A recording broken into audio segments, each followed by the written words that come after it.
Patmos trip. We did it. The van obviously broke down, so we had to take to the air. And we flew, and then we went to Piraeus. So this is us in Piraeus Museum. Amazing, just amazing. It's incredible. They've made it as a sort. These are the bronzes. These are the bronzes that they pulled out the sea. So this is Apollo, and then there's Artemis, and there should be an Athena coming up too. That's Artemis again. They had their hands out like that because they would have, and that's Athena there. They would have had fire in their hand. They would have been polished bronzes. I mean, it's just incredible. They are mesmerising. Absolutely mesmerising. Incredible. And this is the message of Patmos, which reads, "If I can, you can. Through prayer and meditation, allow the magic which is your God within to heal your heart that is broken. Also, through communion with your God, allow that same magic to dispel those four horsemen from your soul, so that you may share a peace known only to you and your God within. If I can, you most surely can." And that is the magic that is Patmos. Wow.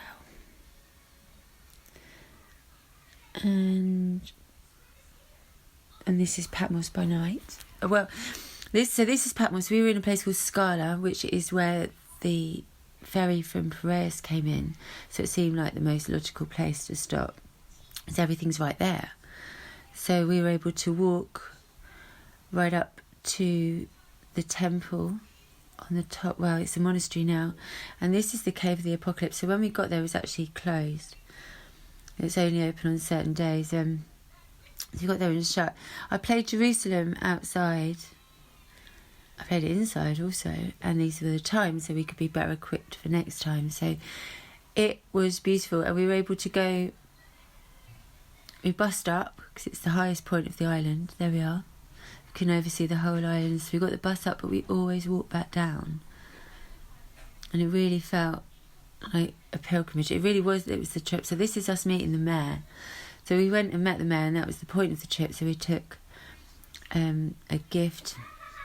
Gifts. We took a book of Geoffrey Ashe, which was King Arthur's Avalon, and it was actually gifted to us from his wife, who gave it to us to take. So that was lovely. We took the Glastonbury candle, which was a gift from our mayor, John Cousins, and we also took a letter from John to the mayor. So we hand delivered a personal letter. See how happy we all look. And you know, Patmos, beautiful Greek. That was kind of, we'd accomplished that. So then we were free to sort of we were welcomed by them, and this was more of the monastery. Again, on top of the island, you can oversee it's really small. It's the way out of the monastery. We were then free to sort of explore, because we felt that we'd accomplished it, but that maybe it wasn't that, because then other things kind of gone on, but because we'd dealt with that thing that was the main thing, we were then free to do. So we took the Glastonbury candle up to the monastery, St John's Monastery, which is right here, but before it was St John's Monastery, it was the temple to Artemis, the twin of Apollo, and these are the pillars of the original temple. So they sort of built up and around it, and it's Orthodox now, but these are the original pillars from Artemis's temple. Here's Artemis, and yeah, incredible. And these are the monks that still live there. So it is a working monastery, and you can go in certain days. This is the well, so this is the sacred well on the top of this mountain. This is where they keep the holy water, and this is out of the doors again, looking down upon the island. I shared our petition with the monks there. I'm not sure they knew what it was about, but we still invited them to join us in asking for a royal pardon for Abbot Whiting. And there they are, kicking us out at closing time. And we walked back down. So we walked down to the Cave of the Apocalypse. Again, it was beautiful, and this is the cave. And this is the outside of the cave when it's actually open. But you have a steady stream of pilgrims, tourists going through. So it made me laugh because the tourists come in and light their candle, and then they sort of walk around and they come out again. As they've walked out, a monk comes and takes all their candles away. Do people need to know that? Maybe they don't need to know that. Your fire burns there forever. And then, to me, it felt like I needed to lift the mood. So this is me playing a song that was brought to my attention in Margate when we did the Wasteland recording. And my friend Dan, it's a long story, he was under a parachute, and it's not so long story, we was under a parachute, that's where it begins, and he said, he was talking about Herbie Flowers, I think, playing the saxophone on Walk on the Wild Side. But what I thought he said was Morecambe and Wise, and Dan burst into Bring Me Sunshine, word for word, right the way through. And I said, wow, that's amazing. And it is such a lovely song. And I said, oh, do you know the words to Walk on the Wild Side? And he didn't. And he was the sort of coolest guy that you'd think, wow, you've got Morecambe and Wise in your back catalogue in now. And it was beautiful, and it stayed with me ever since, and it's my morning mantra, my song of the summer, and I played it in the Cave of the Apocalypse. So, yeah, we did that. And it is our message to the world. Let's lighten it up. Let's bring love. We lit the Glastonbury candle there. We carried the Glastonbury candle around with us and lit it for peace. And to link it, and this is, the monk saying goodbye to us. He was very kind. And then the last day, Mr. Weston dared me so I played Jerusalem in the Cave of the Apocalypse also, and Mr. Weston suggested that I play Emerson, Lake and Palmer's version, so I did that. I mean, we went there a few times. Obviously, once we'd got the mayor,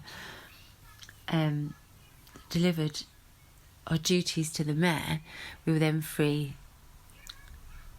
to do what sort of naturally came about, I guess. So it seemed to me that while I was there, I'd spend every day going to the monastery at the top and the Cave of the Apocalypse. So that's what we did. And I played Bring Me Sunshine. I also played Jerusalem. I played the Emerson, Lake and Palmer version of Jerusalem. And then on the last day, Mr. Weston suggested Vangelis, Aphrodite's Child, the Four Horsemen. And I was really impelled to do this. And it was our last day, but I still was impelled to go up there. So we did. We took a taxi up there this time. And again, there was a steady stream of tourists, so I just played at the entrance. I mean, not very loud, but out loud. So I had two phones with me, so I was able to play on one and record on the other. And I played the first sort of 33 seconds of Aphrodite's Child, the Four Horsemen, and I sent it to Mr. Weston with a quote from something about those that dare, because it was a dare, so I did that. And then, as it turned out, that was the day that Vangelis left us. I mean, we're knocked out by the synchronicity of that. I mean, we really, really are. It's incredible, because Mr. Weston's obviously a fan, but the fact that he sent it over to me, I happened to be there, I took it, ran with it, played it, and that was the day. I hope he heard it. I know he heard it. I know he knew that happened. So that was wonderful. And here it is for you.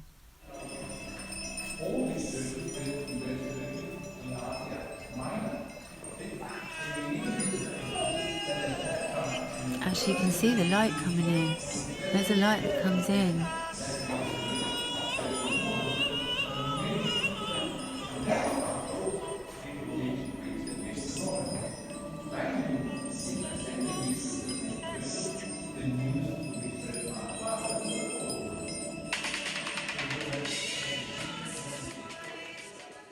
This is where we started. So this is us in Glastonbury. This was the start of it all. So it seemed like we're sort of back. It was the Knights Templar Trust who supported this pilgrimage, so we're very, very thankful to them. It was Artemis who obviously spoke to us through it all and accompanied us on so many levels. And also, huge thanks, we're very grateful to Angela Brown, who supported and sponsored this project and helped us get it off the ground. So what a wonderful experience we had. We're very, very grateful to everyone involved. Thank you.